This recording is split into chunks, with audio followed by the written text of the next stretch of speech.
Ah, la Porsche Taycan, un véritable concept car semblant s'être échappé d'un salon, une technologie révolutionnaire lui permettant des recharges en un éclair, des performances époustouflantes, un dynamisme incroyable, bref, un véritable chef-d'œuvre totalement étonnant par son caractère abouti pour une toute première électrique en provenance de Zuffenhausen.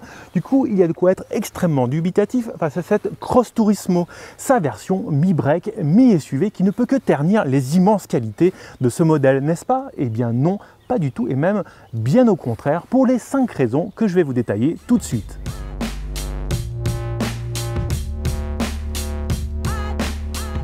Commençons par un chapitre qui est tout ce qu'il y a de plus subjectif, la ligne. Si la Taycan garde un profil classique évoquant la 911, la Cross Turismo, elle, est un dérivé direct du concept Mission E Cross Turismo, présenté à Genève 2018. Une version donc surélevée et à la ligne de toit prolongée. On n'oublie cependant pas quelques artifices évoquant le tout-terrain avec des boucliers avant et arrière spécifiques et les incontournables enjoliveurs de passage de roue. Certes, c'est moins fluide et pur que la berline, mais ça lui apporte justement du relief et un petit supplément de personnalité. Dans l'intégralité des SUV, on se retrouve avec une garde au sol immense qui ne sert strictement à rien pour une clientèle qui est essentiellement citadine.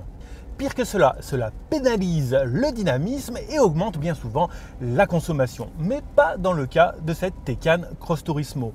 Pourquoi? Eh bien déjà parce que la Taycan de base est littéralement posée par terre avec un empattement gigantesque et un porte-à-faux avant proéminent que l'on frotte constamment à la moindre imperfection de la route. La Taycan Cross Turismo a elle droit à 20 mm d'altitude supplémentaire, ce qui la place au final au niveau d'une voiture tout à fait normale et du coup on n'a plus à transpirer à l'approche du moindre petit dos d'âne. Malgré tout, l'implantation des batteries permet d'avoir toujours un centre de gravité particulièrement bas et les suspensions pneumatiques adaptatives sont de série, ce qui signifie que le dynamisme est préservé mais aussi que le confort est accru. Avoir une ligne de toit plongeante de façon vertigineuse comme la Taycan la rend absolument fabuleuse à regarder de l'extérieur, nettement moins à vivre quand on est un passager à l'arrière. Mais ce n'est plus qu'un mauvais souvenir dans la Cross Turismo, avec son pavillon étiré qui apporte pas moins de 47 mm d'espace en plus à la tête, ce qui fait vraiment la différence entre inconfort et confort. Même constat pour le volume de coffre qui passe de 407 à 446 litres.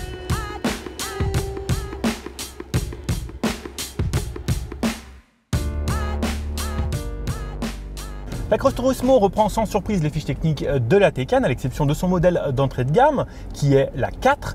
Comme son nom l'indique, dispose de 4 roues motrices et de la grosse batterie de 93,4 kWh. Notre modèle d'essai aujourd'hui est la 4S, qui dispose de la bagatelle de 571 chevaux en mode Overboost, envoyé aux 4 roues, et qui peut faire donc le 0 à 100 km/h en 4 secondes 1 et faire jusqu'à 452 km en une seule charge. Des chiffres qui n'ont rien à envier à la Taycan et pour cause, l'embonpoint supplémentaire de la Cross Turismo n'est que de 25 kg, ce qui est assez substantiel si vous devez le porter dans un sac à dos, dans une randonnée, mais quand on fait déjà 2 tonnes 3, c'est quasiment un détail.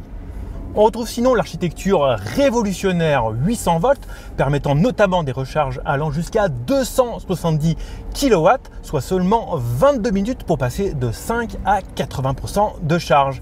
Et ça, n'allez pas chercher plus loin, personne ne fait mieux.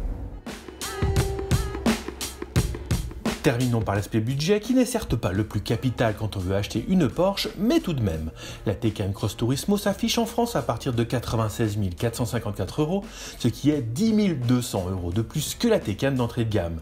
Mais pour ce prix, elle offre en plus de série une transmission intégrale, une batterie plus grosse, un second moteur permettant d'offrir des performances supérieures et des suspensions pneumatiques adaptatives, ce qui réduit au final la différence de tarif à 1 500 €. Un effort financier bien modeste face à la polyvalence supplémentaire qu'il apporte.